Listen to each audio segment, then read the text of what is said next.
Welcome back to Scratching the Surface, a horror movie podcast. My name is Justin, aka Money, And my name is Cody, aka Junes. and we welcome anyone tuning in to this week's episode. We got a really good one for you in store. If you haven't, check out our last episode. It was over The Conjuring. Not that long ago, we dove into that, talking about the franchise, the whole stigma behind what that's brought to the table in today's world, with it coming out I think 2013, so it's come a long way. Check us out on YouTube as well. We got an episode or two up on there, and that is Scratching the Surface 100, all one word, and yes, 100 at the end, because we keep it 100 here. So um let's kind of talk about Cody and introduce what we're going to be talking about today, and who we have coming on later too as a guest. Yeah, so today we will be discussing the movie Talk to Me, which is a recent horror film that came out. It is available on Amazon Prime. I think you got to rent or buy on Amazon Prime for that. We will be having special guest Colin Vetter on. You guys have heard of him before. He will be on at the end to give his just general overview for the movie and his score as well. So very excited to have him back with us. I think we'll try to have him on at least once every 4 or 5 episodes. He's always got some good insights, and I'm excited to see what he has in store for us. Overall, this film was an exciting one. I know that you had heard about it, Money, online, and I remember watching the trailer with you, and really the overall opinion between each other was excitement for this movie. It seemed like it was a almost a modernized horror film that was easy to relate to for our common everyday society, especially for us younger generations. Oh, So, 100%. yeah, it definitely was in line with our age group, and that got me excited about it. And just watching the trailer alone was good enough to get you hooked and to get you want to go to see it, whether you saw it in theaters or not. It just made you want to at least give it a watch within a year, which I mean for us basically within a month or two. I don't know how many months it's been out, but I know it's pretty darn recent. I think since it came out in the summer sometime, Cad. so not very long, but Hmm. about a year coming up after this winter. But yeah, I love how you kind of hit those points. We'll try to keep this spoiler free and give our thoughts and things like that and just a general overview. And for me, this was just such a good movie because of how like relatable it is to that younger generation of people. And to see a horror film coming out in today's world to do that doesn't seem like it happens that often. And like when I Hmm. was watching this, I felt like so connected in a strange way, just because it's like you really feel what those people are going through and some of their decision making, and kind of how silly they think this hand is and how it's like a joke and how serious it gets later. And it's so cool to see these groups of people messing around with this thing and what it has to bring to some certain people throughout the movie. And the cast, I love the cast. I believe Sophie Wild, played by Mia, who's actually in my background, is a main character, did a phenomenal job, and we will talk a lot about her and everyone else following it. I think you know there wasn't very many dull moments. This is a movie where you do have to pay attention. There's a handful of characters throughout it, more than probably your typical average horror movie. So very important to pay attention to detail and follow those characters and their decision making, because it does play a huge role at the end of this movie. But yeah, overall very good, and definitely recommend it. And we'll get into our scores and stuff like that at the end, as long as Rotten Tomatoes, just to get an audience and critic score and things like that as well. And we'll hear Colin, like Cody mentioned. So you're in for a treat. So this is going to be a good one. I'm definitely excited. It should be a fun one to talk about, and having it be a little more recent is making it more. It had me more in anticipation for it. So I'm really ready to get after it and to discuss this movie. Yeah, yeah. So let's kind of get into the first act with Talk to Me. Or actually, before that, I always forget this, dang it. I'm going to read the movie synopsis just for anyone listening to get a mental vision of the movie. If you've seen it or if you haven't seen it, or just, listen to this podcast and checking out our review. So let's start. So when a group of friends discover how to conjure spirits using an embalmed hand, they become hooked on the new thrill until one of them goes too far and unleashes terrifying supernatural forces. So very, very short and sweet. I love that. Rated R. Um, and I think we were talking about this before. The directors, I'm gonna butcher this last name, but they're directed by Danny and Michael Falupu. It's really hard to pronounce. It's spelled very oddly. Your guess is as good as mine, Money. Yeah. So released on July 28th of this year, bringing in almost 50 million to the box office. So very, very successful. Runtime of about an hour and a half. So one of those short and sweet movies. Like that's perfect for anyone wanting to watch this. It's not over 2 hours. It's not like those super long ones that you got to sit through sometimes. So, I don't know and what their budget was on this, but it was a relatively pared down film. They had some really good practical effects throughout as well that I think a lot of moviegoers can appreciate. So oh I think yeah, they took advantage of that and they really did it well. And it made for some very shocking scenes that you obviously remember seeing when you were watching it. There were some really good frights in this one. there were. I love And, the effects of mhm. those spirits, like I just read, that they conjure, because you do get visuals on them, and it's like the way they do it is how they cut them in is so perfect. And this film, yeah, it's perfect. And this film is about kids and their innocent youth kind of testing the limits when they know they shouldn't be. They're out and partying, they're drinking, and they get a little careless at times, and it really comes back to bite them in the butt. And for us as the viewers, knowing that we've been there once upon a time in our lives, we can Mhm. kind of relate to what these people are going through. So I love that aspect of the film.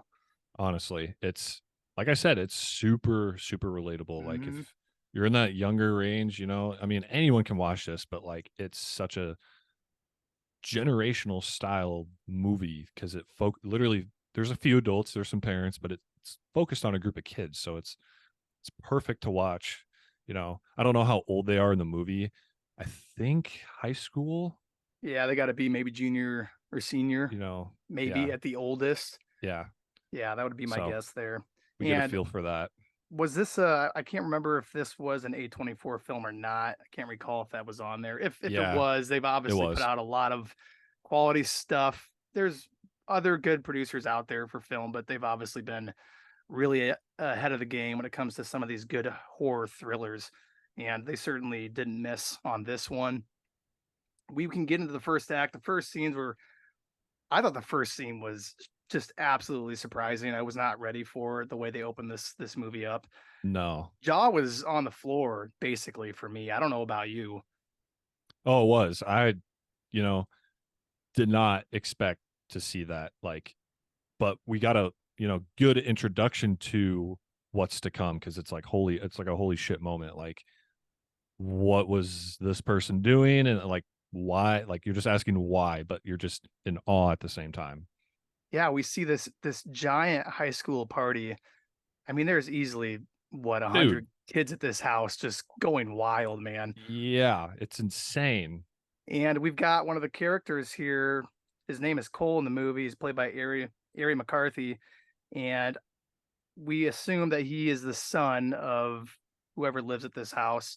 And he's walking through this party yelling for I believe it was Duckett. Duckett, where's Duckett? Have you seen Duckett? I haven't seen him. Everybody at the party obviously is belligerently drunk and they're saying, I don't know where he's at, man. I'm sorry. So he keeps going through the house. He's looking for Duckett. Was his mom actually at the house in the kitchen? Do you remember that scene when he walks through the kitchen? His mom is cutting stuff on the table there, and she's like, "Have you seen your brother?"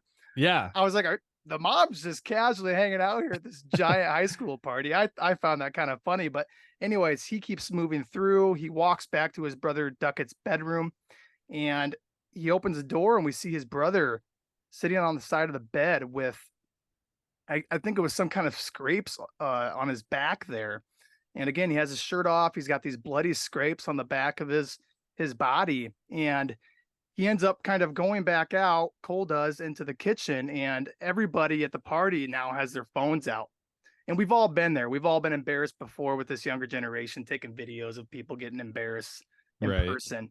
And Yep. we have all the people at this party taking video with their camera light on of Duckett's younger or Cole's younger brother Duckett. And he's telling everybody, put your phones down, quit doing that. He's trying to stand up for his brother. And Cole turns around, and before you know it, his brother Duckett stabs him in the shoulder. Absolutely shocking. It took my breath away, honestly. So he gets stabbed in the shoulder. We see his brother Duckett then walk out the back sliding door where the other part of the party was at, stabs himself in the face. Yeah. Stabs himself in the face. Absolutely shocking. Everybody's obviously going crazy and absolutely terrified of what just happened. It was phenomenal, and I want to hear your thoughts on it because it was such a good opening. It was crazy. And one cool thing too, I think, was his door, Duckett's door was locked, Hmm. which is like foreshadowing, Mia's mother too. Like we always see this locked door, these locked doors. So Cole is pounding on his door. Hey man, like what's up? What's up? And nothing. And then they break down the door. So like that alone created so much suspense for this. Hmm. And then, like you said, we get that shot of him facing the wall and his back just all scratched up and Hmm. like he literally just got mugged or jumped. And the even like the sound effects when he stabs Cole and then himself committing suicide and all that, crazy. Like, and the way they cut to each thing is insane. Definitely was not expecting that. Sets up the rest of the movie, entire movie, just Oh yeah, like you're wondering what's going to happen because you don't know what's going to be in store. So it's crazy how they did that. it's a harrowing moment to see that happen. I just imagine being at a high school party and seeing that happen. Have your brother even try to stand up for you, and Yeah, your brother turns around and you get stabbed in the shoulder by him. I can't believe that, and it really beautifully sets the tone for what we're about to get into. right. So that scene alone was really good. We got a feel for because we mentioned there's a lot of parties and stuff. So like we get a party in the opening scene, and it's almost like it's just like the people we see at these hangout parties are almost like troubled kids in Mhm. a way. They're all smoking, they're drinking, they're out when they're not supposed to be. So we see a lot in that in this film, and like obviously playing with the hand, things they shouldn't be doing. So it's really, really cool to see all these characters and the development we get to see with them. Um, yeah, crazy opening scene. But following that, we actually get introduced to Mia, and who, like I said, is played by Sophie Wilde, and then Joe Bird, who is Riley in this movie. We hear Riley a lot. There's a lot that goes on with him. And we get a scene where they're singing in the car. So like it just goes from insanely dramatic to happy. And I can't remember what song they're playing. It's a really popular song. Um, and we get a bonding moment here, it seems like. Because it's just a happy scene. It gets away from what just happened, and it's like a friendly, just therapeutic kind of scene. And it's like, oh, like these two must be really close or something. Mhm. And there's a kangaroo in the road. So we get a setting here, Australia, you would assume, with kangaroos, and that's actually both the directors in this were actually born in Australia, believe it or not. So kangaroo would make sense. And it looks like it got hit, and Mia is contemplating whether or not to put it out of its misery. And Mhm. Riley kind of convinces her like it's literally crying, like it's in agony, like you can tell. And she ends up not running it over. And I thought that was just a weird scene at first to have. What did you think of that as you were watching it? Yeah, definitely. out of the blue a little bit when you see Mhm. that scene. You're of course thinking that there's some kind of significance to seeing the dead kangaroo on the road. And we have that moment where they're sitting there. She is about to run this thing over with their She vehicle, just is. Yeah. right over its neck. And I think that it does tie in a little bit towards the end for sure. Just pay attention throughout the movie. But the assumption at the beginning for me was there's got to be some significance. I don't know why right now. I don't know what it means for now, but definitely my first thought was that it's going to have some kind of impact down later in the movie. But it is a good scene too because we've got these two people in the car. We've got me and we've got Riley, and it's a little bit of a suspenseful scene because it's dark out. You don't really see what's on the road when they're looking out of the windshield, looking Mhm. ahead. So we're wondering all the worst kinds of things. Is there some kind of freaking crazy human walking across this road, or Yeah. what is out Yeah. there? So there's definitely a lot of suspense in that moment. So I thought they did it well. I did think that the kangaroo in itself was just kind of a creepy moment to have there. A dying animal like that, it does definitely have a almost weird impact on human beings when you see something like that. You want to help it, but what do you do? Right. And I think it foreshadows a lot as to Hmm. what's to come. You just said something really good. I'm not going to give it away now, but the way you said that really foreshadows for what's to come with certain people throughout this. So I could see why they put it in there. Um, and after that, we actually get introduced to, I'd say, another main character, Jade, who is her real name is Alexandra Jensen, and same age as Mia, I believe, and they're actually friends as well.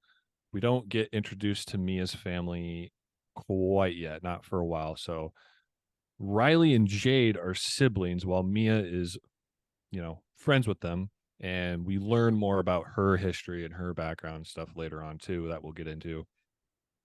And we get a good scene, 5-10 minutes of them, you know, Mia goes to her room, they're in bed, and Mia is actually showing um like some snap they use Snapchat a lot in this, which is cool, relatable. Hmm. And um, videos of these people using the hand, and we get glimpses of them like possessed, like dark black eyes.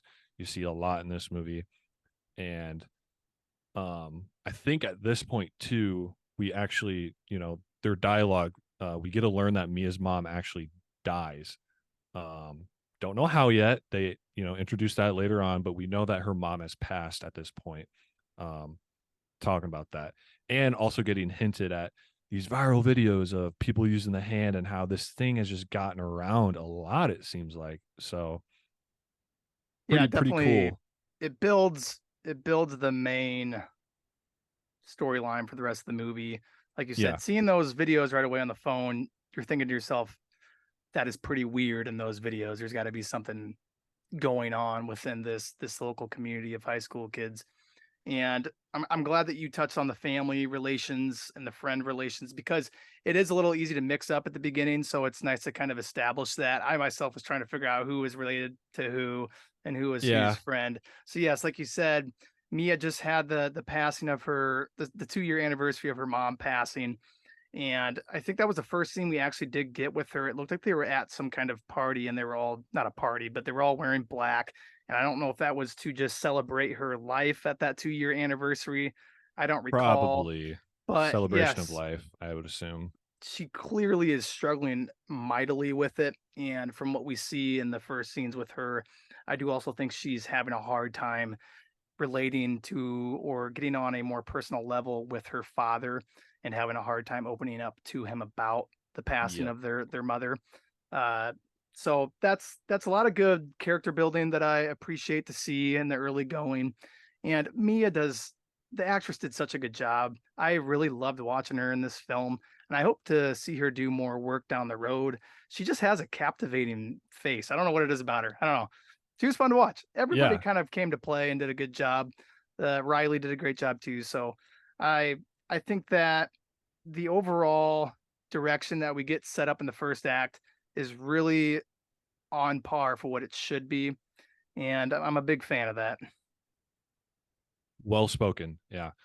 that's one thing I had too in my notes, was that we kind of learned that Mia's dad is like almost this bad person. Um, so gonna leave that there. There's so much character development and things that go on. It'll all make sense. So I was, questioning things too in like the first 20 minutes, 15 minutes of this movie, because like there's like 4 or 5, 6 people we get introduced to so fast, and you're trying to like Very quick. put the pieces together in the puzzle. So um now we get a scene that we've seen in the trailer and stuff like that. I would call it just kind of like this hangout spot. I think it's actually Joss's house the first time, who is played by Chris, or his real name is Chris Alosio, if I'm pronouncing that right. I think it's his house at first. And throughout this movie, they do play with the hand at a few different locations and things like that. And we again see this party environment. People are drinking, a couple of kids smoking cigarettes, stuff like that. Everyone just hanging out. And actually, Riley is here as well with Jade and Mia, because before this they actually kind of argued about who's gonna like pick him up or whatever. And he actually ends up going, otherwise he's like, I'm telling mom. And I think Jade's like, well, she already knows I'm sneaking out and things like that. So there's kind of some mischievous things that are going on and things like that. So, but we see them at this hangout spot, and we see Mia just trying to make friends, and she's like struggling. No one wants to talk to her. It's, you feel awkward for her, because it's like she's trying to make simple Yeah. conversations, and she can't. And this, I think, is where we get introduced as well to, his real name is Otis Donji, if I'm pronouncing that right, who's played by Daniel, who is Jade's boyfriend. So he comes, and it's like you get a sense of relief for Mia, because like now she has someone to talk to, and they're all just kind of hanging out. And the hand then comes out. Finally, what we've been waiting for. Actually, we get to see it. Like, we don't really have to wait that long, which is something I love. Yes. So Mia volunteers to try to play the game. And I think, there's so much hype, and like everyone's like, who's going to do it? Like, who's going to do Mhm. it? It's just such a peer pressured environment too, Yep. which I think builds on to like the suspense, because it's like, oh my gosh, who's going to do this? Like, who's going to be contestant number one? And Mia volunteers. And I really think personally she did it, because she doesn't know very many people there. She couldn't make conversation. So Mhm. like, by her doing this, she'll be like more likable, That is was my her thought. outlet to get out of that uncomfortable situation that she was Yeah. experiencing at that party, and like you said, be a little more likable. They see her stepping up to the plate that, "Hey, this chick's kinda cool," you know? That's definitely what she was going for, and like you said, she was struggling with that whole party leading up to playing the game with the hand, so I think I can definitely relate. We all can relate. We've been there. It sucks when you're with a bunch of people, you're like, "I don't know what the hell to say to anybody." Yeah. So, having her jump right in is perfect because we see the trailers. We know what we're probably going to be getting at some point. Let's get into it early on and Yeah. fast. It didn't take a whole lot. We get the main character building that we needed for our main characters. And before you know it, we are right where we want to be. And these scenes are freaking. Could you have done it any better? I don't know. I don't know if you could have. It's tough to say. I mean, there could be ways to do it differently, but to do it better, I don't know. They executed all of these really, really well. The way So, the eyes they have once they do connect oh with my that gosh. hand, you know that they are absolutely possessed by something. But anyways, we'll go to the first moments of when they shake the hand. And when they shake the hand, who was the first one? I think it was Mia that went right away, correct? Yeah. So they actually, before they do any of that, we get introduced to Haley, who is like the main, whose real name is Zoe Tarakes, and she is like the ringleader of this group. She's focused a lot.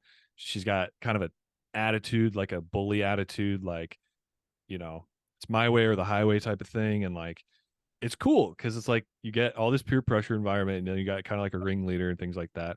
And she explains how you can't go past 90 seconds, Mhm. otherwise they'll let you in. And we saw Yep. that from the trailer.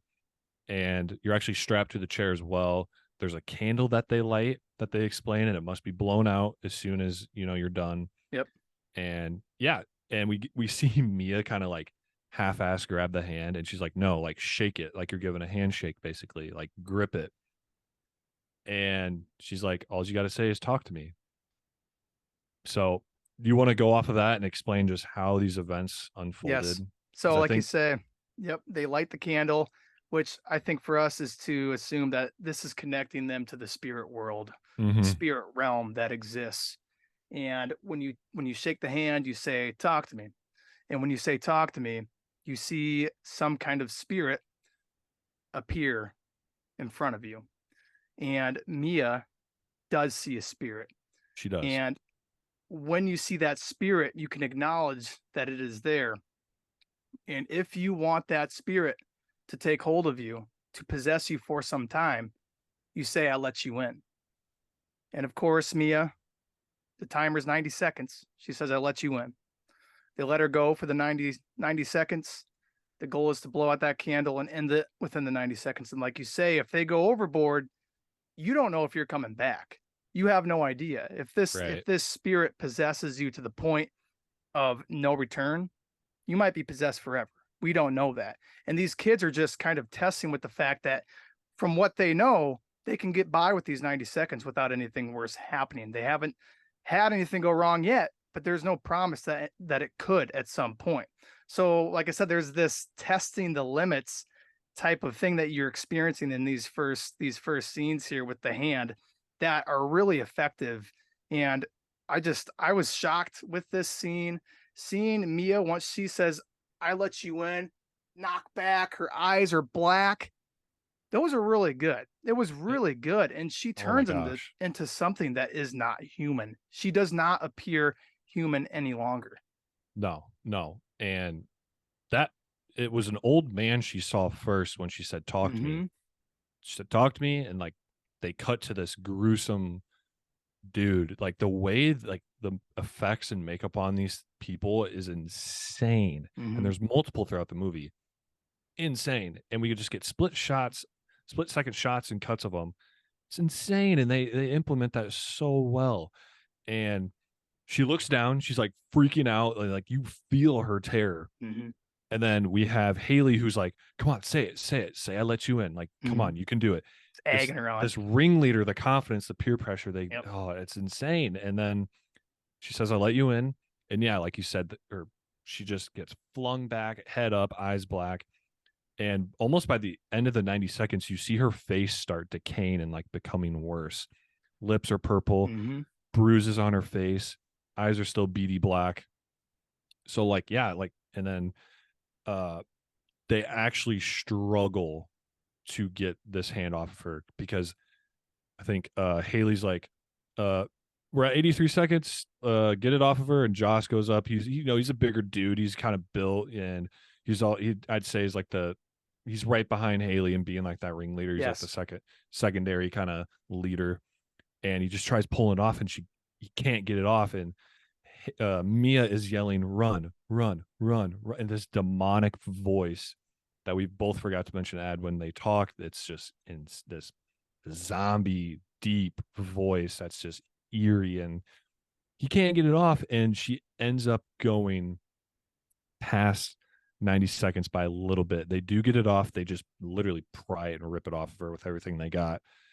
And you're like, holy shit, uh, what's going to happen now? Because you're told not to go past 90 seconds, and they get it off, blow out the candle, which is another important thing. They got to blow out the candle when they're done. And she just kind of has this moment of relaxation. And she's like, that was amazing. And Amazing. everyone's cheering, filming it the whole time. You see the phone lights on and stuff, and everyone's cheering and clapping. And it's like, oh my gosh, like these kids, like you mentioned, their young youth gets to them, Playing like with with their fire, decision man. making. Playing with fire. And there was a scene there too when she said, "I let you in."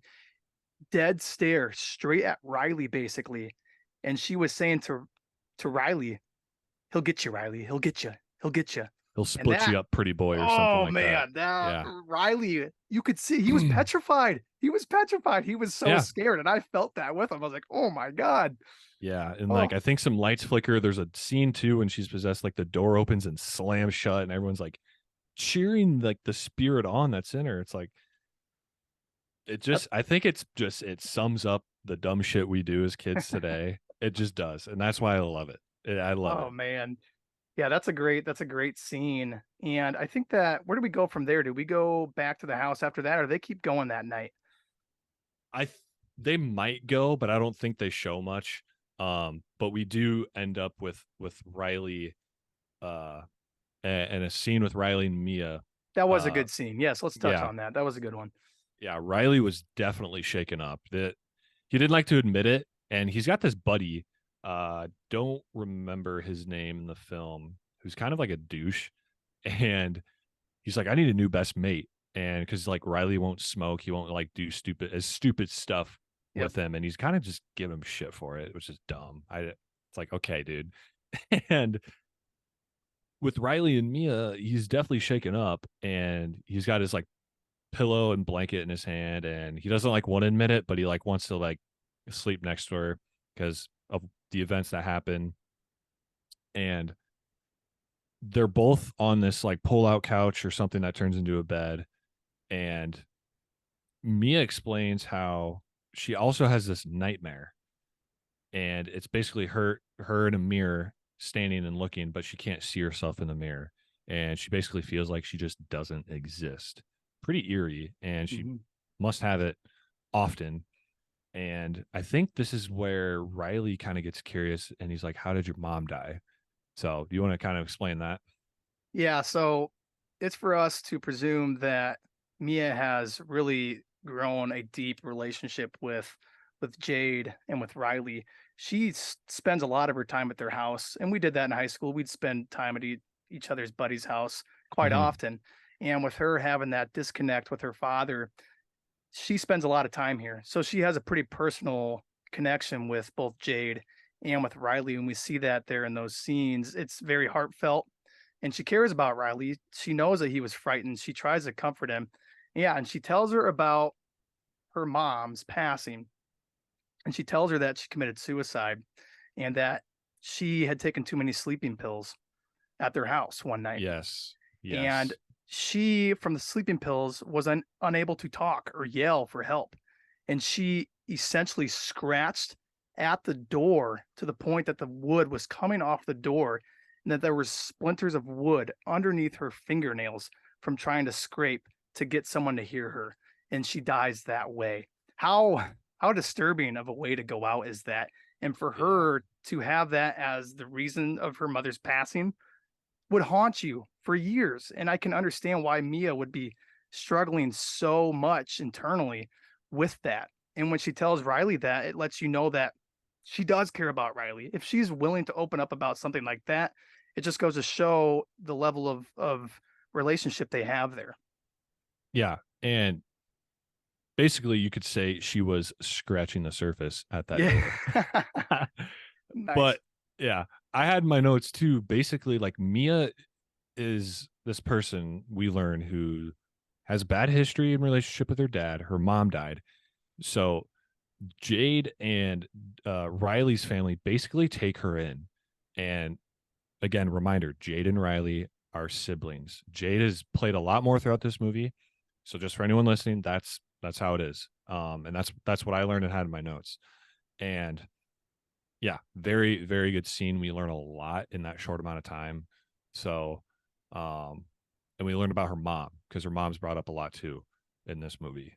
And So when these two eventually go to sleep on the pull-out bed there on the couch, we do see a brief scene of a hand that certainly is not Mia's. This hand looks aged, oh looks yeah. decrepit, and this hand slightly touches Riley's neck. So we only get a brief glimpse of that. Definitely curious, and I do think has some meaning for later on in the movie and the movie as a whole, really. Yes, I forgot to mention that too. I didn't note it down, but yes, I vividly remember that. And you're like, oh Yep. my gosh, something's following them, or like something went wrong. Yep. But because it's reminded again, like she went past 90 seconds, so I don't know if it's just that or if it's a connection to something else. So It's enough to make you wonder for sure. exactly, yeah, I think the next scenes we pretty much end up in is with Daniel stopping over at Jade's house, and The whole gang's together. They're getting ready to go out. Sue's kind of controlling the house. She's like, "Are you going out tonight? Are you throwing a party tonight?" She's assuming that the kids are up to no good, which she's probably not wrong. No, she's almost like a Karen in this movie. I had mixed feelings about her just because of like how, as a parent you're protective, and then, sometimes you got to let the kids have fun, whatever. But it's like she's kind of being a douche about it, calling them out on all on this. We see in the beginning too, like Jade's like, no, I'm not going to, or I'm not having a party or something like that. And she's like, well, I know you're sneaking out and stuff like that. And she's like, no, I'm not sneaking out. She sneaks out. I don't know. I just have mixed feelings about her. Played very well. I like the character she is. I think Yeah, it's very, very necessary. she's the Uh, prime example of a helicopter parent for sure. kind of. Yeah. Yeah. And I think after that, how you just mentioned, we see, Daniel and them getting ready to go out. We get the hand again at another kind of just get together with this, same basically group of people. There might be a few new people in there. I didn't pay attention to those background characters.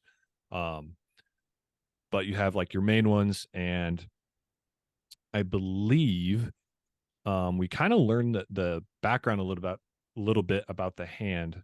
I think it's either Haley or Joss talks about it, how it could have like they're saying how it's a real hand but like coated in ceramic.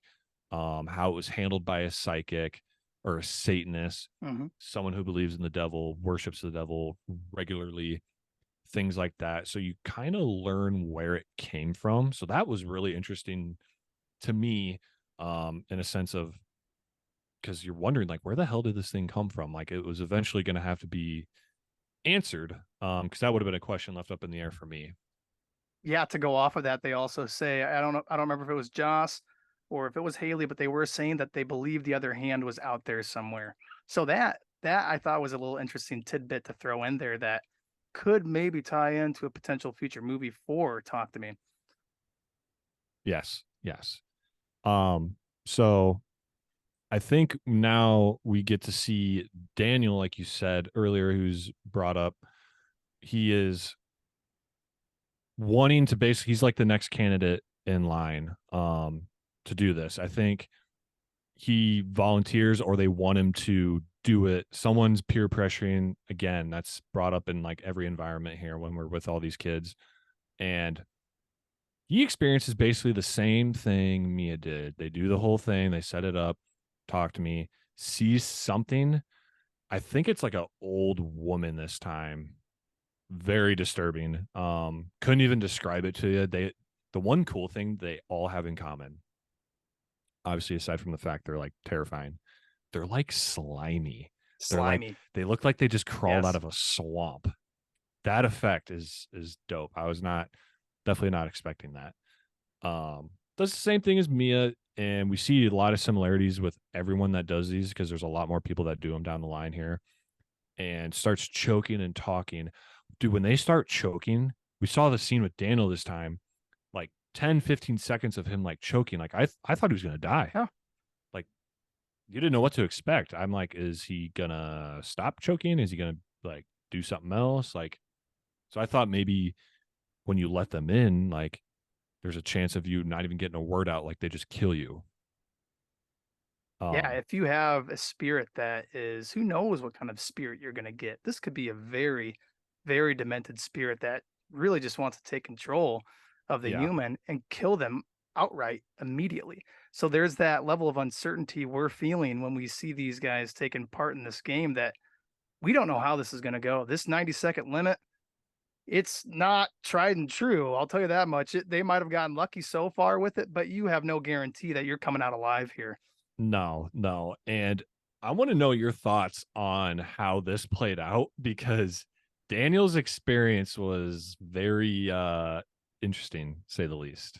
A little grotesque in a way. He ends up making out essentially with the dog that is at the house or in the garage or wherever they're hanging out with, some big Yeah. old fat pug. And he ends up like full on making out with this dog while he's under possession.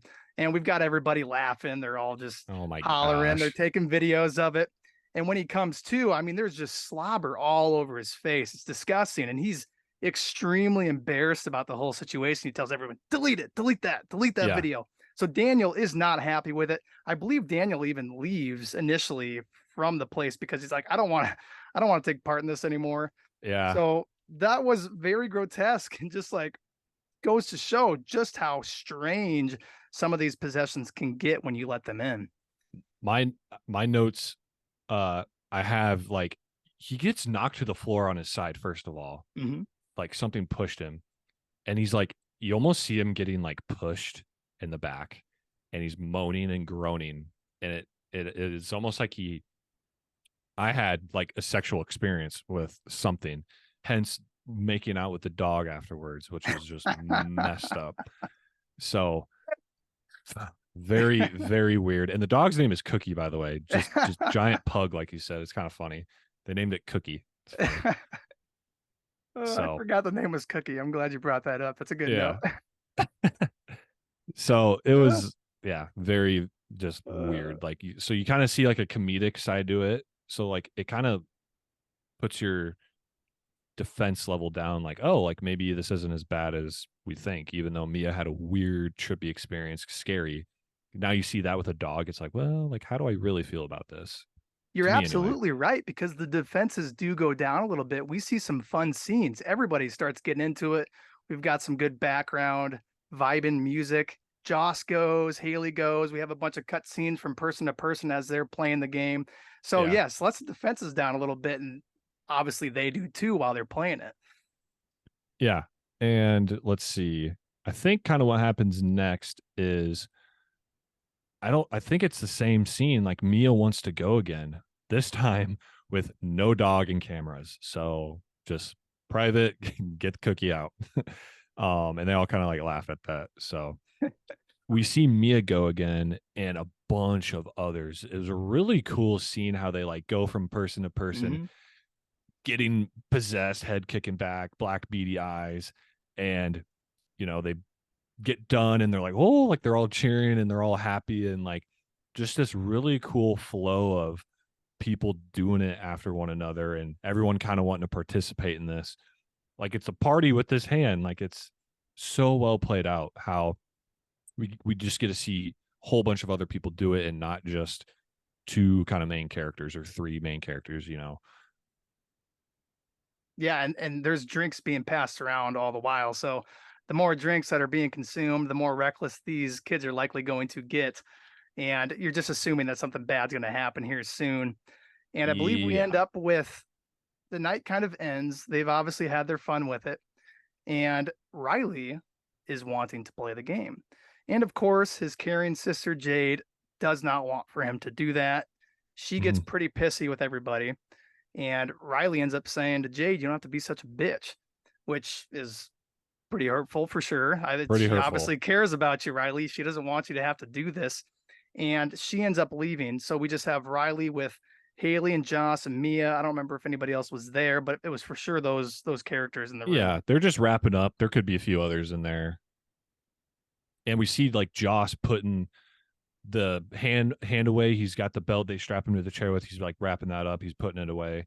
And we get this interaction with Riley and Mia, who Riley, for some reason, like really wants to go now. He's like, can I go? Like, please, please, please. And, they have that argument with Jade. And like you mentioned, like, you're such a bitch and all that. Mm-hmm. And she leaves. And like, yeah, we get a scene with Riley and Mia. Like, he really wants to go. And Mia's like, I don't think it's a good idea. And then he's like, what about 50 seconds or 60 seconds? It was at first. And then he's like, okay, 50 seconds. And she's like, okay, 50 seconds. And they just have a deal made with Jade being out of the room, not knowing a thing what's going to happen. And so they get it all back out. Haley's like, you know the rules. And Josh is like strapping him in. He's like, they always do like hands up, like you're on a roller coaster. It's kind of cool. Like it's going in for a ride. Like I don't know. I found that cool too. Um, and he has what's probably one of my favorite scenes in this whole movie. So you want to explain what happens when Riley gets strapped in? Oh my gosh. I just want to say this scene alone made the movie for me. I just want to say that the movie could have sucked all the way around outside of that. But with this scene on its own makes for a pretty decent horror flick. I mean, my God, this scene's so good. So I just want to say that right away. So Mhm. yes, Riley gets strapped in. They obviously light the candle. He says, "Talk to me." He ends up letting in the spirit to possess him. And we see a moment here where he ends up talking in the voice of Mia's mom. And Mia obviously is completely surprised by this. And her mom is telling her, "I miss you so much, Mia. I didn't want you to hate me." And this is where the time starts getting away from them. We're well past the 50 seconds. Mia doesn't want to cut the time because she thinks Well, she's talking yeah. to her mom. Like And Haley says, "Hey, 50 seconds," and she's like, "No, no, no, no, no. mhm, Like it's my mom. It's my mom." He's like saying everything she would have told Mia, mhm, or like, if she was still alive. And I think it was like, it's not your fault. It wasn't how it was meant to be. Like, this isn't me, or like, this isn't what I planned. Uh, Things in that nature. And she definitely, like you said, recognizes that it's her mom. And from here on out, all hell breaks loose with Riley and this spirit. absolute So pandemonium here. Riley, he, yeah, I'll go let you ahead. talk about it. You Actually, want go me to do ahead. it? Okay. Yes, I would love This to is hear probably it. my favorite scene. This is gonna get insane. So he's midway through a sentence and he can't spit it out. It's almost like the spirit in him is like turning him back over to the demonic side of things. He's getting away from the dialogue he was saying, like the sympathy of his mother, or of Mia's mother, sorry, and having a conversation with Mia. And he's midway through the sentence and he can't spit it out. And he's like, head's going back again, starts looking up at the ceiling, almost like he's choking again, like he just can't get it out. And you realize like some shit's about to happen. Like this is, not good. And he basically gets very violent, he gets flung like 20 feet into a window on the other side of the room while strapped in the chair. So like in The Conjuring, there's a scene where they levitate in a chair. It's like that. He doesn't go up that high, but he gets flung 20 feet in this thing. And everyone's screaming, freaking out. But actually, before that, he bangs his head on like the coffee table or whatever they have the hand on, couple times. And we just see, dude, it looked so realistic. The way the blood rushed out, his face and teeth are so messed up, cuts from the table. Then, like that, he gets flung. And then there's another, I don't know, like table piece or something where he smashes his head a couple more times. And the movie does such a good job with this because we get a scene, he's looking up and you just see how messed up his face is. And you know that this next time that he does it, he's going to probably kill himself. And Jade comes through the door freaking out. What the hell is going on? Sees Riley about to give his head smashed in one more time to, what seems like it's going to end it all. And she actually saves him, puts her hand down where his forehead would connect with it. She ends up breaking her hand and pretty much what I would say is saving Riley's life in this moment. And Yeah.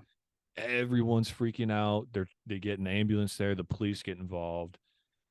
And this is where we see kind of Jade and Mia's relationship tumble a lot. But that scene was so good because it was, hey, I'm just, talking to you. We get to learn more about Mia's mom, to the spirit taking over him and just messing him up in gruesome ways. And none of those kids, might I mention there, have experienced anything like that. This is all a first for them. So crazy, crazy shit going on. Yeah, and I love when the first blood starts dripping down his forehead after his first bang on that table. The room gets so quiet because, like you said, Yes. they haven't, this has not happened. This is uncharted territory for these kids. They are scared at this point. And I was like the same as you. With each bang of the head, he is getting closer and closer to just being dead because Yeah. he is forcefully full on smacking his head on the table. He smacks his face on the countertop there after he flies up against the window in the chair. And if, like you said, if Jay doesn't put her hand there, I think he's dead after that. Man, I just, Yeah. Yeah. whoo, I have chills just hearing you talk about that. he got messed up bad, and we see him in a hospital later on recovering. Just like, oh, dude, it's Face is all the puffed effects up. in this movie are insane. Oh, Like he it's also tries taking out his own eye. I forgot about that. Oh, oh yeah. He does. He I don't know if it's after. I think it's I think it's after his first couple head smashes, and then he gets flung. I think he tried, or it's before that. I can't remember. I think it's before he gets flung. He tries taking out his eye. They go up to him, they rip his hands away, they try to just restrain him again, and that's when he gets flung. So it's like he's alone again with his spirit in a different corner of the room. That's when I think he starts smashing his head again. But yes, holy shit, that was intense. You wouldn't see. I feel like you just wouldn't see that from a movie like this. Like it's spirits and cool, demons. These people you see on the other side. But for him to just get so violent, and it just takes such a good turn, not a negative turn, a positive turn in the direction of the movie of like, oh, this is more than a game. This shit is real. Like this is violent, and it's a first for everybody there in that room. So crazy, crazy stuff. But yes, thank God you brought that up because that was another cool thing they did with Riley. yeah, that was so good. And like you said, the police show up. I think Mia ends up going home after that. Obviously, very, very disruptive night. So she goes home. I think we get a scene with her and her dad, and we get to again see that they're struggling on a personal level as mother and father. She's having a Yeah. very hard time connecting with him, and likewise for him too. And we also find out that Mia ended up taking the hand home with her in her bag. Yeah. Yeah. That was very interesting how it makes sense because she had that conversation with her mom. I think they're in between somewhere in the gray area. She actually Mia sees a glimpse of her mom, her full on bodily spirit, um, either in like a mirror or through a doorway or something, and she just kind of walks away. And it's pretty eerie, but that makes sense why she'd bring it home. She wants to reconnect with her mother. We soon find out, just to try to get some answers. I think like this was a crazy experience for her, and she's like, you know what, I'm gonna capitalize on this. So she must have like snuck it in her bag without anyone noticing, probably making it very difficult for those conversations with the police. Because like, how do you explain that to authorities or even sue the mother who gets called? I think and freaking out, super pissed, and then that's why we see Mia back at her father's house because she's like pretty much abandoned from Riley and Jade's home and Sue's home. Um, I mean, it makes sense. I would probably too. Everyone just get the hell out, go your separate ways. I don't want anyone in my house. So I completely understand that from a parental view. And literally your son almost getting killed by who the hell knows what. And it'd be so hard to explain to anybody what's going on, especially when Mia took the hand. Because imagine you're explaining that and you're like, there's this hand we do. Well, where's the hand? There's no hand. Mm-hmm.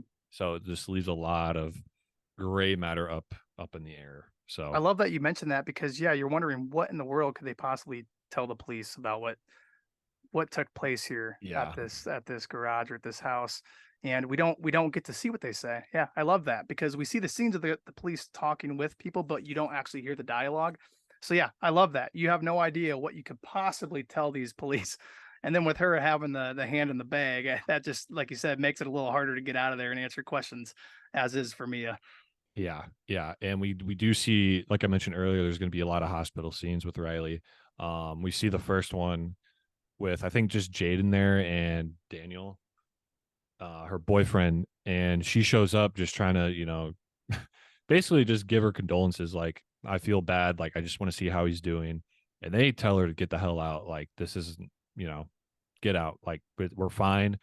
Uh, Slowly recovering. I think he's going to be okay from what we know for now. And they just treat her like an outcast. That's something I have in my notes. That outcast feeling like you're just like you feel betrayed if you're Mia and all you want to do is help. And it's just there's tension. You feel like tension in the air with everyone now because of what just happened. And I think that the anger is justified in a sense because imagine being Sue, knowing that, and she kind of has it out for me a little bit in the earlier going for this film. She knows that Mia might do some drugs here and there. She does some drinking, and she has this idea that it's Mia's fault. And again, it's a little bit justified in a sense because it just so happens that this happened with her and Riley and Jade not being in the room. So I can see why Sue is upset there. We get some good scenes as well in the hospital there before Mia leaves. She is certainly starting to see apparitions of her mother. I think Yes. she sees glimpses of her walking through the hospital hall. She ends up in the bathroom and of the hospital, and she hears scratching at one of the stall doors. Definitely a little eerie, and she's again seeing things. It almost makes you wonder if there's more to these games as to whether something latches on permanently. Yeah, she's almost like experiencing her mom's death, but in a different setting with that scratching and being locked. Every door is locked in these apparitional scenes. I don't even know if that's a word, but apparitions of her mom like being locked up. Like that's the whole point, locked up and trying to get out and scratching. It's so cool how they do that. I think one of the next things I have noted is we get a scene now with Mia and Daniel. He's driving her home, and they end up spending the night together. Now, this is where I kind of had my first almost, I feel like, problem with the movie. If you're Daniel, dude, why are you wanting to sleep at Mia's house when Jade just pretty much kicked her out of that hospital room with Riley all messed up? Why would you sleep with her? Like, I know they just go to bed for what we know for now, but like, why would you leave and go sleep with her? Whether his It, intentions were good or not, definitely a big red flag for Mr. Daniel. it's good intent. Like, yeah, good intentions or not, that's a huge red flag. Like, and it's an interesting scene. I don't know how exactly they portray it, but Mia kind of gets possessed by something, and she's laying by his feet, and it's so weird because there's some things that happen. Maybe you can explain it better, but she or Daniel, sorry, eventually wakes up to her sucking on his toes, word for word. Uh, her whole mouth is like on his foot, and they explain that later in like one of the next scenes with the hand. And Jade finds out. It's very awkward because like even Daniel like explains it. And he's like, it's she was sucking on my toes or my foot. It's very weird how the decision making goes on while making it about that as well. Like that kind of like kink or whatever you want to call it. Yep. The spirit, I think, was the same one Daniel had because it's almost like he had a sexual experience. Now it like must have went to Mia and she's like doing some stuff to him. So it's like, well, I don't know what to think, but that's what I think happened a little bit. If we're trying to keep tabs on spirits, it's like, oh, maybe. So Yeah, we should note too that these two were once dating once upon a time. So there is a little bit of a past relationship between Daniel and Mia. So, like we said, a little bit questionable of a decision for Daniel, regardless of whether they were together or not. And I will say, before she sucks his toes, there is a really good scene when Mia is awake in the bed and she's sitting there and she's looking at the corner of the room next to the door of the bedroom.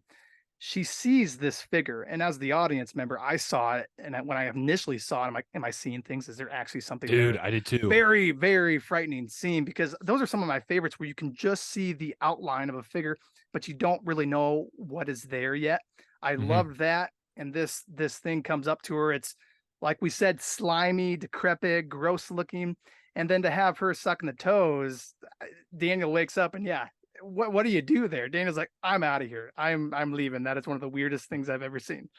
Yeah, he dips. And we also see a flash. There's a lot of flashbacks in this movie too, especially in the second half.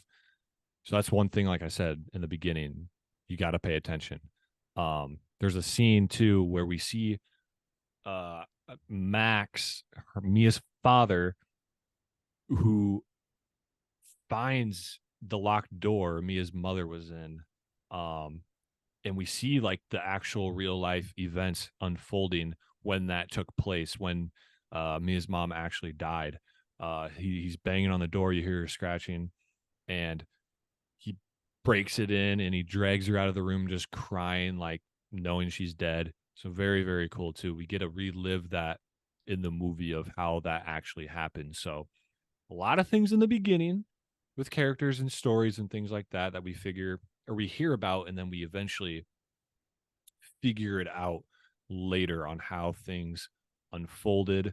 Um, so one good thing this movie did too is, they don't leave a whole lot of questions in the air, to my knowledge. Maybe you got some at the end you want to talk about, but for me, I think a lot of things were answered, and this was a big one because it's like, well, we learned how she died, but then we actually get to see it, and also learning more about her father, who we just know is kind of like this bad dude. So very, very cool. Yeah, he definitely Max was definitely keeping things in and keeping things from Mia. He definitely was not telling her some things, especially with the suicide note, which we learn about later on. But that Hmm. definitely is a part of their relationship that I can see why Mia has this disconnect with her father, because he certainly just isn't telling her things about how her mom truly passed or how the manner in which she passed was. So I do love that. And I think we're to the point too in this film where we're starting to wondering what exactly is real and what's not. Yeah, yeah, I like how you brought that up because with the next thing that comes up too is you mentioned Daniel is pissed. He's like, "What the fuck are you doing?" He storms off, and Mia is so mad at herself because she knows that wasn't her, and she's very apologetic, like confused. So Daniel storms off. She's so mad she does the hand again because she wants to connect, hopefully, with her mom, and that's kind of what I had noted. And she does it seeing her mom's spirit, and we get these cool shots of her mom, deceased mother, in the spirit form, physical spiritual form, I should say. And these effects are so cool with every spirit that we see. Again, I could not express that enough. um and she's asking some questions, figuring out some answers, and basically it's kind of like what we mentioned earlier, how it wasn't on purpose or it wasn't her fault or it's not how she wanted to go necessarily or something along those lines. Maybe you could be more specific if you could. I don't know, but she's basically just figuring out why. Like, why did you do it? What's going on? Type of thing. The thing about the mom here, when we see the spirit, is it sounds like her. You would want to believe that it's her, but we're wondering if it truly is her. There's got to be some bad Yeah. intentions from this spirit. And Mia, unfortunately, can't see that. And we touched on that. We don't know what's real and what's not. And Mia is truly struggling with that. And when she tries to display her sorrow and her feeling sorry towards everybody, I get that. But the others are thinking, Mia, you did some really weird shit.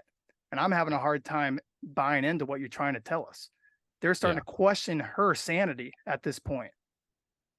Yeah. Like you said, you feel like you just don't know what's real and Mhm. what people are seeing, or if that's even there, or if it's just a dream. Like, because there's nightmares and flashbacks and stuff throughout this movie too. So, um, one of my next favorite things that kind of happens is we see Riley now again in the hospital, and he's like sitting up in bed, and the way he looks is insane. Still possessed looking, just like so still looking up, like his beaten, bloodshot eyes and his mouth all messed up, and his skin color and like it's all red because it's probably flushed with blood and everything smashing it, and like they're asking, trying to get some answers out of him if he can talk, I think, and stuff like that. Um, and he's more cleaned up too. That I'm sure they had to put a lot of stitches and stuff in him, or maybe even surgery. And we see him all with these cords hooked up to him and stuff. And just dude, that's just one thing I had noted is the way they made him look was phenomenal, even after being beaten up by the spirit originally. Very, very cool how they did that. And he actually, and this is why I said possessed looking, is because he goes out of his way to like bite Jade's hand. She's got this cast on because I mentioned she broke it earlier, pretty much saving his life originally in that room with the hand. And he bites her like a legit zombie. And I'm like, whoa, like he is still messed up. Something's wrong. So this was like a big twist to the movie, I think, because now we have a continual thing not only with Mia because she's is seeing things, but with Riley too. So what did you kind of think of that, or like how did you think this movie was gonna kind of go forward now with him still clearly being messed up, possessed wise? We knew that he was going to look rough initially after seeing the first scenes when he's banging his head. He looked Yeah, even worse than I was expecting. Man, he looked bad. The whole face puffy, just torn up. His eye is just the size of a freaking baseball, basically. And we really just get to see how destructive him smashing his head on the table was. I mean, he's lucky yeah, to be alive at this point. And Jade basically says every time he comes to, he just tries killing himself, which yeah, is so crazy to hear. And you want him to get better, and you see these moments when he just is possessed. It seems like he's possessed still. And it makes you wonder if there's a more continual possession going on here between both Riley and for Mia too. yeah. I definitely thought he was. That's what I had noted. I'm like, there's no way he's normal. Clearly, he's not. He's not normal. I could tell by the way looking at him, but when he did that to his sister, something ain't right. Um, so at this point, we see the group back together again, and they start asking questions like again, kind of like I think where the hand came from, uh, and some of the problems going on with Riley, like maybe they opened up the portal but didn't close it right, and they even question if they blew out the candle. Um, so kind of going off that, they actually want to meet who Joss got the hand from, kind of like again the ringleader with Haley. Like where did you get the hand? Like how did you get it? Who can we talk to like get more things figured out? And they go to meet is it Duckett Cole. or Yep, is it they meet Cole? Cole. Yep, they meet Cole on a bus. They just Cole. catch him at a bus transit, and they start asking him questions because, of course, his brother Duckett had Duckett's the one potentially, who killed yep, himself in the was beginning. Okay. potentially possessed and is the one that killed himself. So yeah, they meet up with him at this bus transit, and they're just trying to get answers from him. He's Yeah, obviously because very resistant. the biggest thing too is like they explain like Mia was like, "Do you guys still see stuff even when you're not using the hand?" And I don't think everybody's like, "No," and she's like, "Well, Hmm. I do." And so this is kind of why they go out and they know something's up with Riley. So this is kind of the whole purpose of let's figure out the origin of like possibly what the root of the problem is. So this, yeah. So Cole, sorry, I said Duckett, but Cole. I got those two mixed up. Um, and I think, like I mentioned, how they might have ended the session wrong with Riley.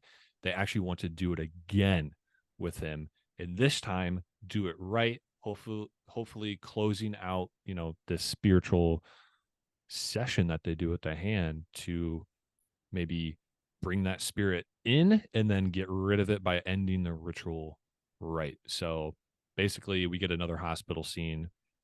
Riley's just kind of conscious. I think they even say he's kind of doing better. Jade explains, and they bring the candle, the lighter in the hand, and they set up the seance again. This whole seance, and uh, it's not what I was expecting, but also expecting because nothing happens. They light the candle.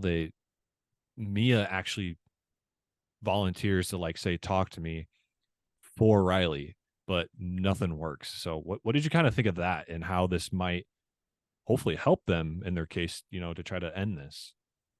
We get a scene there when they're doing the seance where Mia does end up going to or seeing the spiritual world.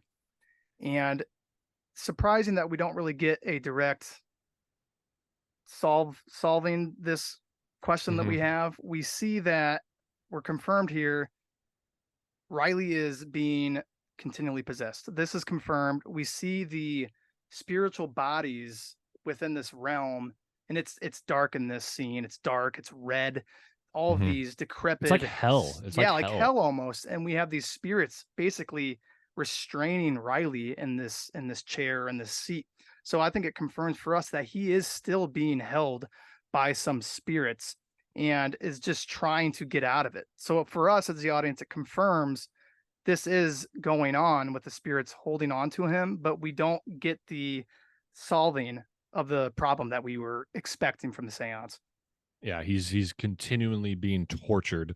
Uh Very good scene with how they did that too. Like the dude is like being eaten almost. It looks like from all these spirits just feeding off of him, like literally feeding off of Yep. him, almost like giving them energy to like for them other people to see apparitions and stuff. But Hmm. crazy, crazy stuff going on. And uh they basically end it, and Mia actually goes back to her dad's house now, and we figure out the truth. Kind of, they talk about honesty, and he's like, I haven't been completely honest with you, and I want to show you something. And it's that suicide note you mentioned earlier from her mom herself, that she, writ beforehand, and then committed suicide. And they both get very, very emotional. It's nothing too, I don't remember obviously the note. I didn't take any notes on that. Kind of general. There's some details in there. Max and Mia are very emotional, and we see I think she's just really wanting to connect with her mom here, and it's such an important thing to her at this point. Yeah, and So it's this entity is basically telling her that her dad is dangerous and that her dad is going to potentially harm her. And while she's seeing the spirit of her mother, we end up having her dad knocking on the door because he wants yep. in, he wants to check on her. And Mia is almost to the point that she's convinced he is the bad guy here and that she needs to kill him so that she can survive. And when her dad comes in, she's got a scissors and her dad is just trying to help her out, and she legitimately thinks that he is out to get her here, and she takes the scissors, stabs her actual dad in the throat, in the side of the throat, which is just Yeah. so sad to see because we have this family that's just been distraught with sadness and grief. And to see her stab her own dad, who obviously he's got his own faults, but to see her stab her own dad was shocking for the audience. Yeah, the way they set this scene up was crazy because we get a shot of Mia on the floor, just like being pinned down by this invisible thing that Max, when he gets in, he's like, why are you almost are thinking, why is she just on the floor? Like if I was Max, I'd be like, what the hell? And he gets on top of her, and, what Mia thinks she sees is this bad spirit of him, version of him. She stabs it, but it's the real life normal version of Max, and it's crazy the tension there. She pulls it out, and it's just silence. Just he puts his hand on his neck, and he does live a little bit after that. He doesn't die right away. We see a scene of him like sat up in bed when Jade is there later, which we'll explain. But very, very good scene. I was not expecting that at all. The practical effects were good too. The gushing of the blood was convincing. So I got to give him a 5 star on that. Yes, yeah. So we're kind of nearing the end here. Um, Kind of the last act. Um, and Mia now calls Jade, what I would say is like luring her back to her dad's house, because we see her sitting in the hospital parking lot on the when they hang up the phone, and she knows that she's got to try to get in contact again with this thing with Riley, because her mom is like this in such an influential thing, telling her what to do, what to believe in, things like that. And it was very hard. Maybe we can kind of talk about this now or later, but like it was very hard for me to decide if Mia's spiritual, deceased mother is like good or bad. Especially with how the movie ended, like kind of telling her what to do. Because you want to feel for her, but it's like the decision making she had Mia doing was just not right. So I don't know if you want to talk about what goes next on in the movie, or like kind of just off that. Because this has a crazy ending, and it was kind of hard for me to follow, honestly. Um, but yeah, I was just curious, like what you kind of think of that, or maybe you just talk about what happens next. It'll help kind of explain things.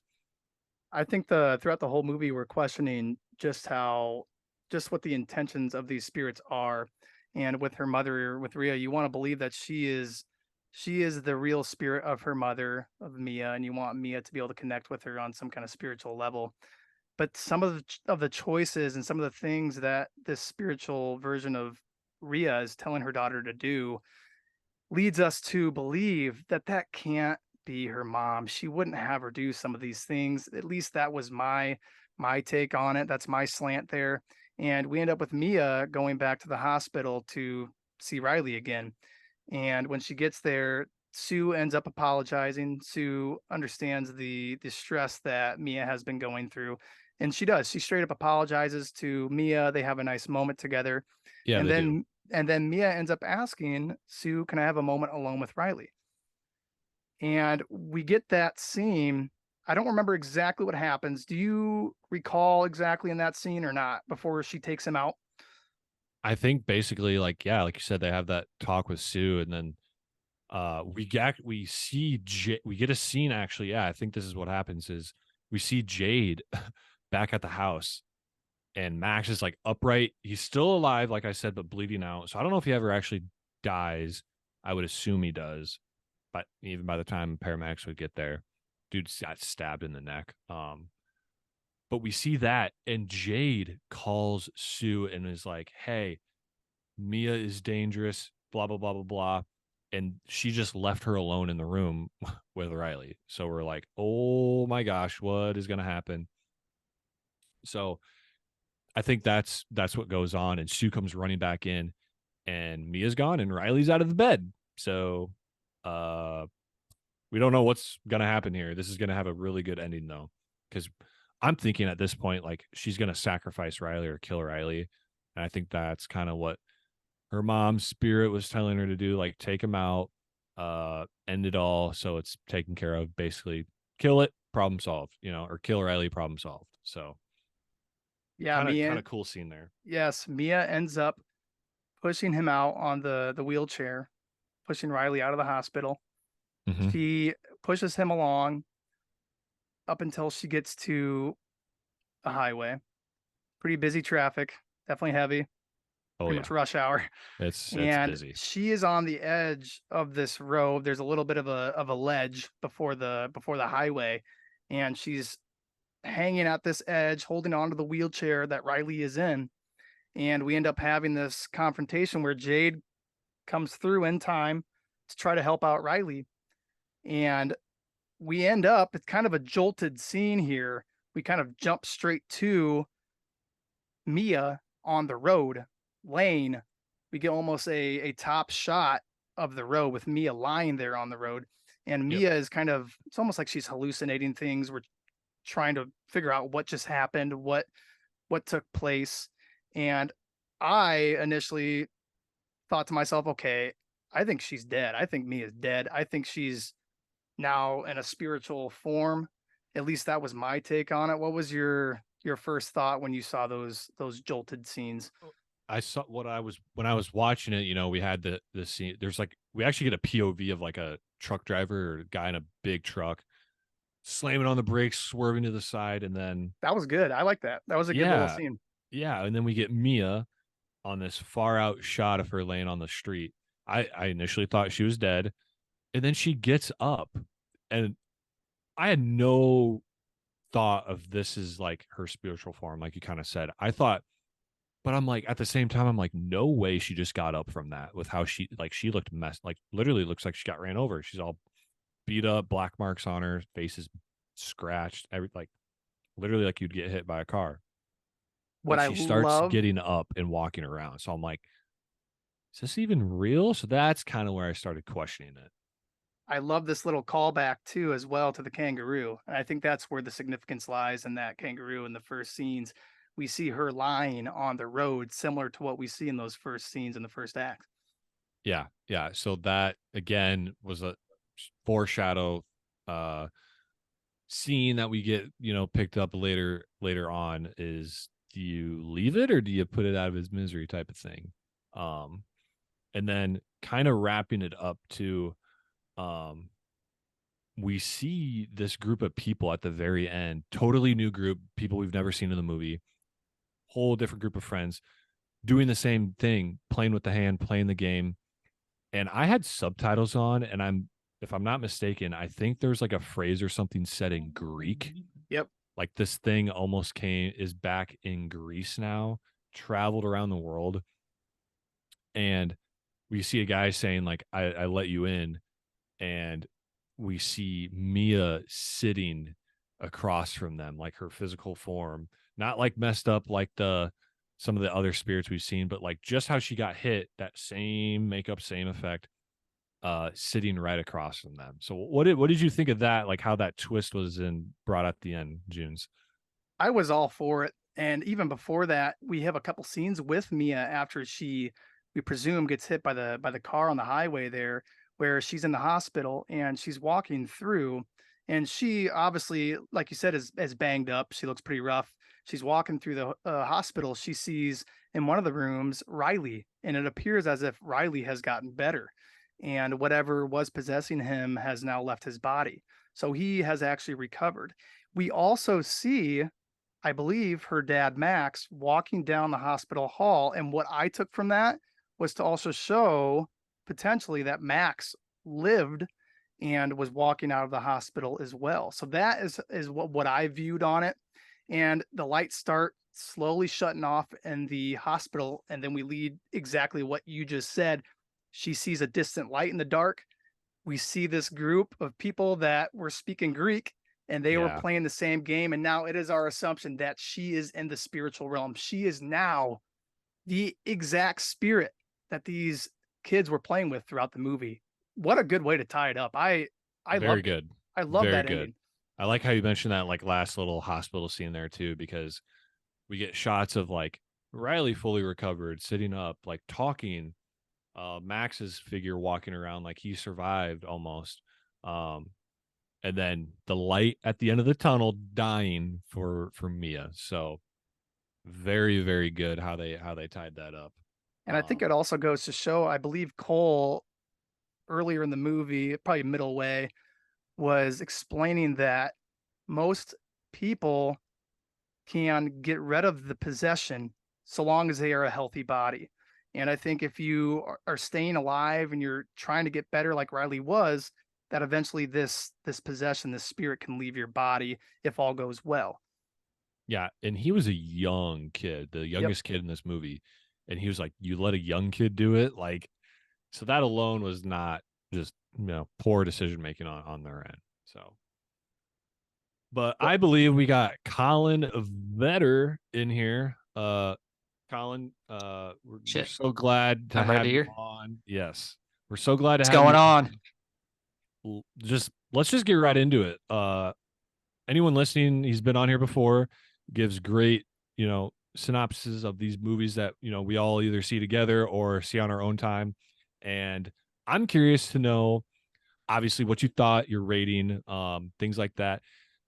Highlights of the movie, things maybe you think could have went better, and kind of just how they tied it all up at the end. Because I think you ended up liking this movie, so I'm just very Have- curious to see what you got to say. Yeah, have you guys gave your scores yet or not?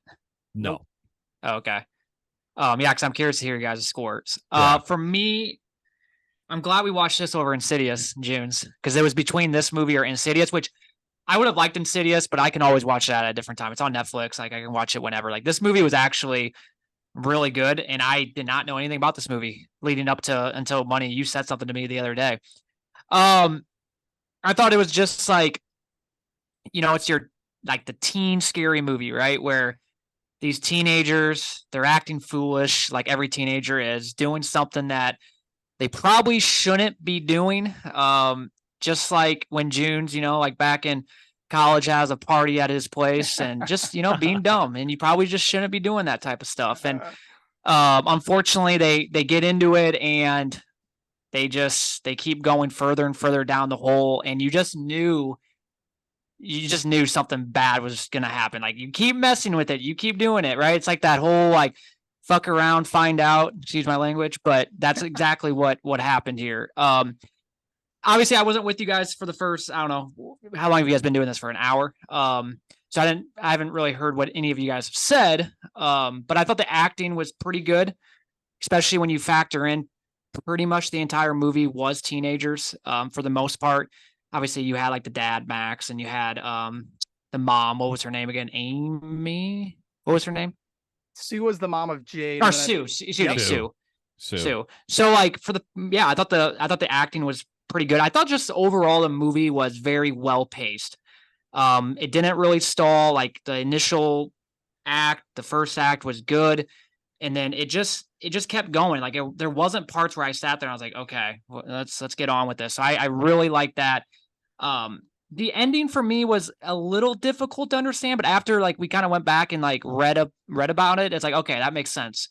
So for me, like during it, I was a little like kind of like, okay, what's going on here? But now after reading about it, I kind of get it now. So overall, I thought, I mean, yeah, how much better can you get? That's kind of where I'm at with this. It's kind of like Saw, right? Like the storyline, you can only do so much with it. And I thought they did just as good of a job that you can get for it.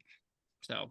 Oh, I love that. I love how you mentioned the pace too, because the opening scene to just the whole thing, you learn more about people, you get scenes with the hand, shit's happening, and then you have Riley's whole scene in the middle, and then from there on, it's just like it almost gets better and better.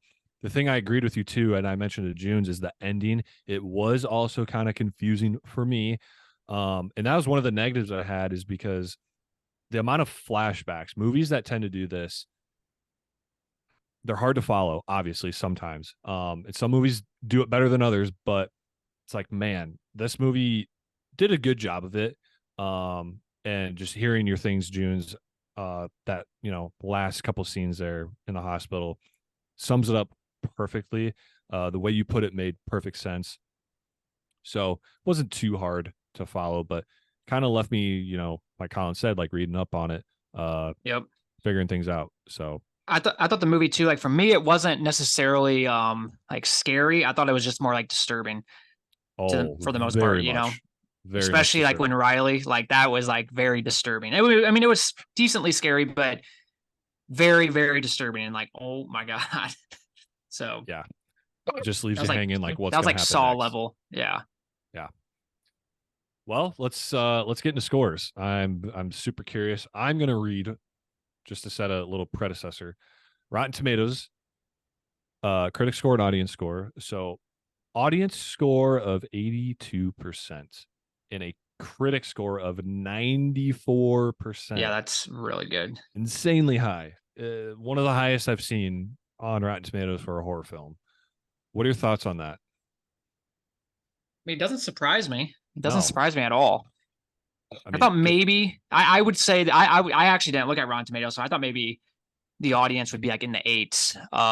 But I mean 9. I mean, yeah, I can see why it was in the 9s. Right, and I'm just, it's like 94%. Like, holy shit. So who kind of wants to go first with their score? Junes, you can lead it off. Alrighty, yeah. Let's Better, do you it. made some good points. I love hearing you kind of give your overall view on the film. We watched the movie together, Colin and I, and it was just like our experience with Saw, where we were looking over at each other during certain scenes, thinking to ourselves, holy shit, what are we watching? This is crazy. This is actually crazy. Some of the scenes when they're first playing with the hand, wow, jaw dropping, just floored you, really, to see some of the gruesome graphic detail and the practical effects that they implemented in the movie. The continuation of the story was very fluent. There was no parts where, like you said, Colin, there were lulls during. Everything flowed well. The acting was decent all around, like you said, for having a cast of teenagers. They all came to play. They all did their part. I thought the idea of the hand was definitely original. For me, it was. There's probably some movies that have similar themes, but to have the actual physical form of this hand and then to connect with it with your own hand and to see a spirit, I thought was pretty original and new to me. So I enjoyed that. I thought they tied the bow up pretty well. I thought it was confusing at times. They left some to interpretation, which is fine, but they also had to do a little bit of explaining throughout the movie because I think they realized that this is a little bit confusing for the audience. So that would be my one thing to complain about this film, if any. And as a whole, I can't help but to, like I said, Colin, last night, go anywhere between an 8.3 and an 8.7. It just was a really good quality horror film. And after some further thought, I'm going to go with an 8.5. I told Colin I did actually enjoy Saw more. So with that in consideration, I decided to go 8.5 here. That's still Nice. really high for a scary movie for you, for the hardest critic I've ever met. No, that's fair. I like that. I like how you went off that. I can give mine. Junes, you could have. I agree with everything, and you hit the nail on the head there. And the Colin, before you actually hopped on, some of the things I was explaining to Cody is I love how it's like, yes, it's teenagers, and that can be annoying for some people, but I loved how like the group kind of had a ringleader. They had Haley and Joss, sorry, kind of as like ringleaders. They're almost like troubled kids drinking, doing shit they're not supposed to, a peer pressuring environment, hyping everybody up, getting excited when they're doing this. Like that's the type of thing I love with this. Yeah. And it just everything about it played good. And there wasn't a lot left up in the air. So with that, I am going to give it a 9.1. 9.1 is going to be my rating. Damn. So I Very- don't, yeah. I don't look at ratings before either. I don't look at Rotten Tomatoes. That's something I hold true to myself. So to see it, a critic score of 94%, it's like, man, we're going to be right in the ballpark. So And I thought I was an easy critic. yeah. Wait, so is this the highest one is this the highest review that you have given so far on this podcast? Obviously, it's a very new podcast, but you guys have done like what 6 movies so far. So is this the highest? The most recent one we did was The Conjuring, and I think I gave that a 9.3. Okay. So it's right a little below there. But this is just a movie I could watch 3 or 4 times a week. Like the way everything is played out is so good, and it's that eerie feeling of what you get. So it kind of almost sets up the ending too, but potentially for a second film. There is rumors. There is a thing. When I go to Rotten Tomatoes and I click on there's a link to like one of the directors, there will be a talk to me. They actually have the letter to instead of like TO, the word. They have the letter talk to me as nice marketing. A movie. I think it's going to be released in 2024. So I can only imagine what they're going to do with Mia as this main spirit entity and how she's going to mess with people or help them or what. That could be a really good film, having it be it from her perspective. If they went that route, that could be pretty freaking. I mean, it's gonna go somewhere with that because it literally ended with her being on the other side. So it's the next one you would almost think that it's gonna start kind of like where that movie ended. Probably. So and to be with her mom too, both as spirits now, like dead. Oh, yeah. So like for me, like I like that part of the ending, but like I was still like the last like 15, 20 minutes, I was a little, like I said, I was just kind of confused by what was going on. And it almost kind of seemed like it was too quick. Like it was almost like when that last scene happened, I was like, oh damn, the movie's already over. Like I thought we still had like maybe 10, 15 more minutes left. So with that's the reason why I'm still giving it a good score. I think anything over an 8 is really good, especially for a horror film, but I'm gonna go like 8.1. So, and just because of the ending a little bit was just, for me, was a little, could have maybe been a little bit better, but I do like how they are setting up for the next movie because there is going to be another one. I mean, I thought that instantly when I watched the end there. So I was like, yeah, there's going to be a second movie to this. And why not? I mean, it had such good reviews and I'm sure they made a lot of money off this one. So why not continue with this? And you could probably continue on beyond 2 movies down the road. Right. And maybe mine is so high compared to your guys's in the spectrum of ratings is just because that ending, dude, how it's like she's dead and she's on the other side of that hand. Insane. Like so creative. So creative. That was, It's so good. Like, yeah, we all agree the ending's kind of wonky, whatever. I think after looking back, it makes sense. And you get to see people come out of it fine. Riley or Mia, obviously not. But just the influence she has by her mom at the end and everything kind of going on. very, very cool. And I think in this next movie, could even have higher than a, score that I had now. We'll see. Um, Well, one that's, thing's for sure, we'll be going to the in theaters. oh, Yeah, yeah. The hype is going to be pretty big for that second one. So either Yep. people will be insanely let down or it'll just be even better. So I'm pretty enthused about it. Yeah. So that kind of wraps up this episode, I think. Colin, thanks for coming on. Hopefully Yes, we'll see you sir. again in the future. So what's your guys' next one going to be? There's We some like to leave debate. that. There's some debate. We like to leave it a kind of a surprise. Sometimes we'll Oh. announce it. But again, try to keep it on a weekly basis for anyone listening. So yeah, we'll leave it up with that. Colin. Well, Go hey, ahead. week and a half, Thanksgiving comes out. It does. It does. Well, We'll it actually see if comes out this next weekend, but hopefully Tyler Junes and I can go to it back in Carroll. Yeah. Yeah. And I'm then curious. and then you'll just have to go you'll just have to go sometime. I'll go to it in theaters. Yeah. I like to go on the premiere day if I can. That way I can say I went to it when it dropped. So but we'll see. It's a holiday. I have whatever. big We'll see. expectations for that movie. Colin, yes. Let's see if it lives up to the hype. Really. The trailer's good, but sometimes those trailers give too much away, spoil a lot of things. Hey, as long as Addison Rae's in it, it's gonna be good. It's good. Uh-huh. Yeah, we'll see. But thanks again. For anyone listening, go check out our YouTube, at Scratching the Surface 100. Leave a rating on this. Give us a rating on Spotify.